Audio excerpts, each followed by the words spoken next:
nous pose une question. Est-ce que le serpent peut changer de nature? Non, il ne peut pas changer de nature. Est-ce que le crocodile dont j'ai parlé tout à l'heure peut changer de nature? Non, il ne peut pas changer de nature. Est-ce que l'hippopotame peut changer de nature? Non, il ne peut pas changer de nature. Ainsi en est-il de notre chair.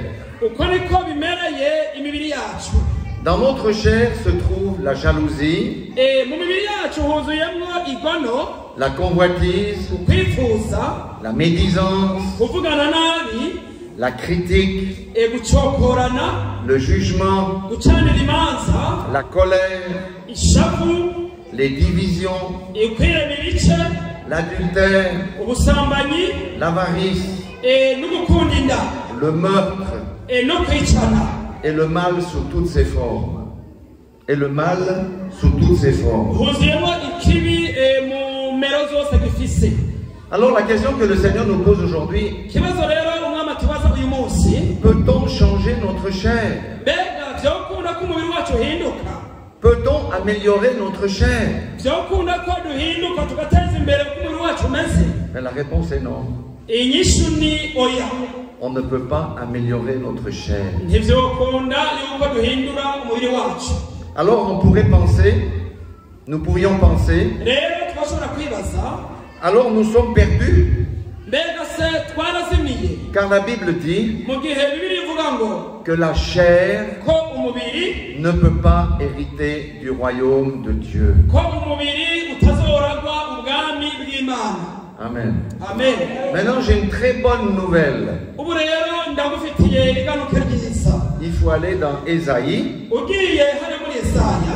chapitre 11, les versets 6 à 9. Amen.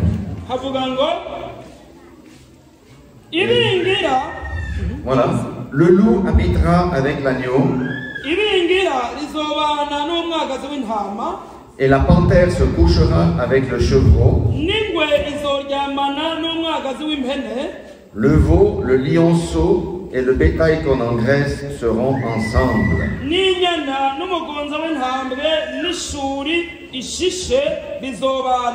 Et un petit enfant les conduira.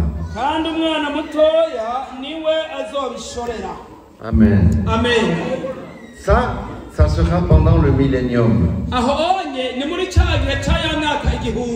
Mais si Dieu peut changer le caractère de la panthère,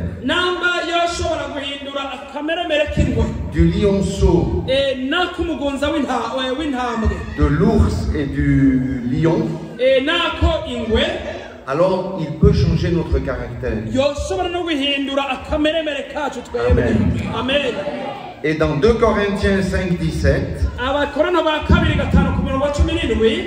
il est dit ceci: si quelqu'un est en Christ, il est une nouvelle créature. Les choses anciennes sont passées. Voici, toutes choses sont devenues nouvelles. Amen. Qu'est-ce que ça veut dire? Ça veut dire que le Seigneur nous donne la puissance de vaincre la médisance,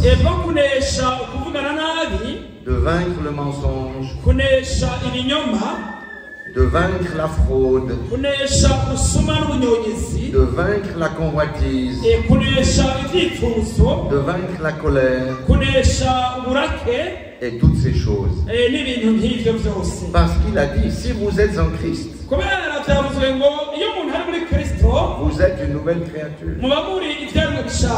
Amen. Amen.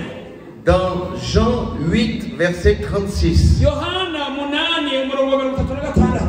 il est dit une parole que nous devons prendre pour nous. Si donc le Fils vous affranchit, vous serez réellement libre. Libre de quoi? Libre du péché. Libre de la vengeance. Libre du jugement. Libre de la médisance. De la jalousie et de toutes ces choses-là. Amen. Amen. Ça, c'est une réalité. Mais nous avons un combat à mener.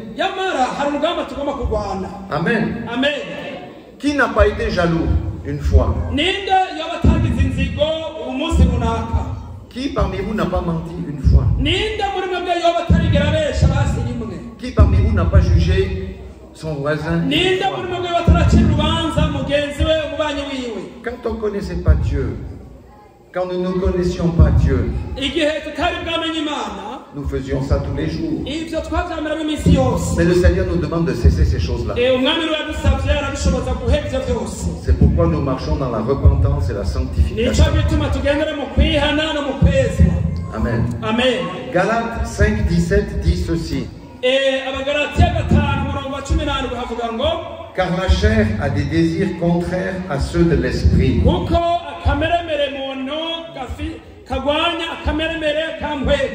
Et l'esprit en a de contraires à ceux de la chair. Ils sont opposés entre eux, afin que vous ne fassiez point ce que vous voudriez. Ça, c'est la réalité que nous avons. Des fois, je sens monter la colère en moi. Mais la Bible dit que je dois dominer sur ma colère. Amen. Amen. Caïn a échoué. Caïn a échoué. Parce qu'il a laissé la colère et la jalousie dominer sur lui. Et il a tué son frère. Parce qu'il marchait par la chair. Vous savez, je n'ai pas employé le terme chrétien. Jésus n'a pas dit d'aller faire des chrétiens. Il a dit d'aller faire des disciples. Amen. Amen. Des disciples. Ceux qui acceptent Jésus comme sauveur, mais qui acceptent aussi Jésus comme Seigneur et qui marchent selon son modèle. L'homme religieux, il vient à l'église le dimanche, il participe au chant, à l'étude biblique, mais il est comme le serpent. Le serpent peut muer, ça veut dire changer de peau.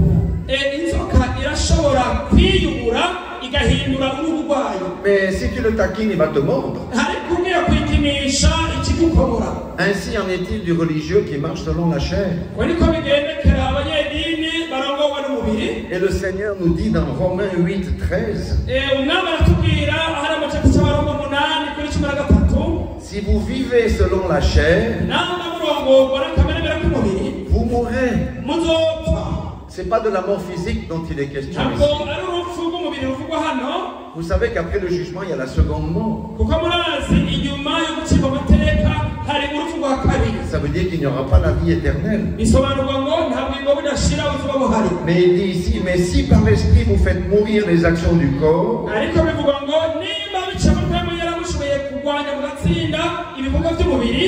vous vivrez. Voilà ce que le Seigneur a mis sur mon cœur. Nous devons enlever le vernis religieux et vivre selon Christ. Vous savez, l'homme naturel a combien? Si vous regardez le pasteur Tassis, il a combien de jambes? 4 jambes ou 3 jambes? Non, il a combien de jambes?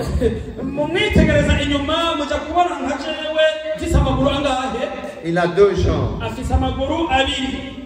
L'homme spirituel a aussi deux jambes. C'est la repentance et la sanctification. Amen.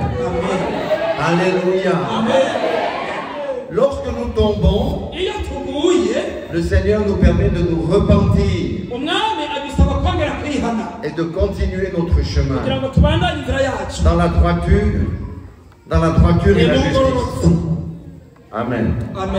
Et ces deux jambes nous conduisent sur le chemin de la marche en esprit.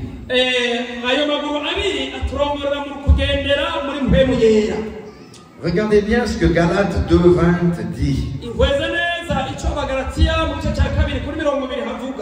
J'ai été crucifié avec Christ. Ça veut dire ma chair a été crucifiée avec Christ. Et si je vis, ce n'est plus moi qui vis. C'est Christ qui vit en moi. Amen. Le Seigneur m'a montré quelque chose encore. Il y a deux types d'oiseaux qui symbolisent deux types, on va dire, de chrétiens. Il y a le poulet, la poule,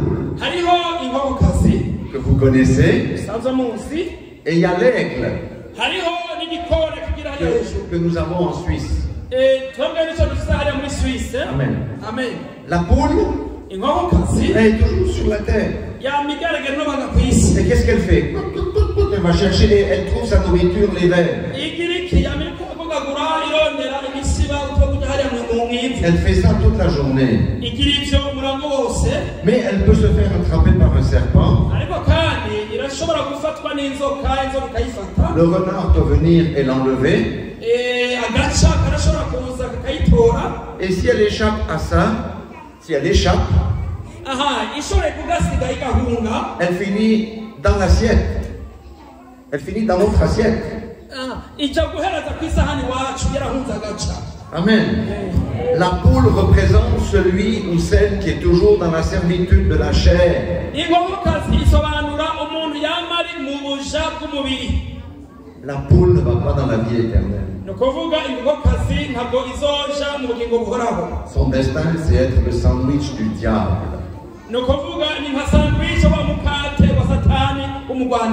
Elle est en captivité. Oui, des fois on construit un poulailler et elles ne peuvent pas sortir de l'enceinte où elles sont.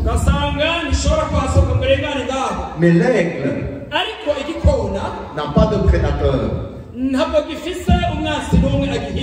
L'aigle est libre complètement. Il est dans les altitudes. Il domine le monde. L'aigle voit de près et de loin. Amen. Vous savez que Jésus-Christ, il a plusieurs symboles qui symbolisent Jésus-Christ. Il y a le bœuf. En tant que serviteur, le bœuf fait le service. Amen. Mais il y a aussi le lion qui viendra juger les nations. Et le symbole de la royauté. Il est aussi appelé le Fils de l'homme. Et il y a l'aigle.